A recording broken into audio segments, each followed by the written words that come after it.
مجھے پتہ نہیں ہے اس خبر کی مصدق ہونے کی، میرے پاس کوئی تصدیق نہیں ہے۔ قومی اسمبلی سے استعفے دیے تھے تو اس وقت کون سی چیز کاٹ گئی تھی جو قومی اسمبلی سے استعفے دے دیے تھے؟ پہلے بھی یہ استعفے دے کے بھاگ گیا تھا، 34 کیا 38 استعفے تھے، سال سوا سال تماشا لگا رہا، اور ہم اس کے استعفے منظور نہیں کرتے تھے، بھائی اسمبلی میں واپس آ جاؤ۔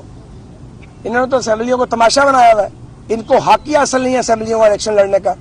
پہلے منتخب ہوتے ہو یا چنتخب ہوتے ہو، پھر استعفیٰ دے دیتے ہو، اس کے بعد پھر کہتے ہو اسمبلیاں توڑیں گے۔ تو پاگل آدمی ہے بالکل، جس کو پاکستان کے پلے پڑ گیا۔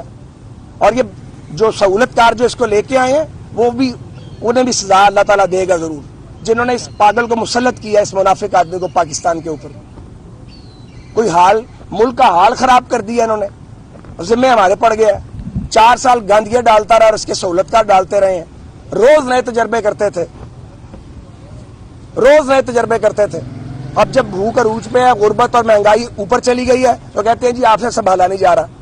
بھئی ہمارے 4 سال کا اس کے 4 سال سے کمپیریزن کریں نا، جو ہم نے 13 سے 17 تک پاکستان چلایا تھا۔ جس دن نواز شریف صاحب کو نکال دیا گیا تھا، اس دن تو تماشا شروع کر دیا گیا تھا، ڈگڈگی بجنی شروع ہو گئی تھی۔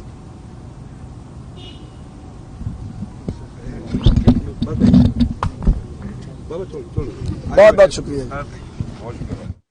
وزیر ریلوے خواجہ سعد رفیق لاہور میں میڈیا سے گفتگو کر رہے تھے۔ انہوں نے کہا کہ اسمبلیاں توڑنا کوئی بچوں کا کھیل نہیں ہے، اس ملک کے آئین کو عمران خان نے مذاق بنا دیا ہے۔ ہمارے اوپر جھوٹے کیسز بنائے گئے جو اب آہستہ آہستہ ختم ہو رہے ہیں۔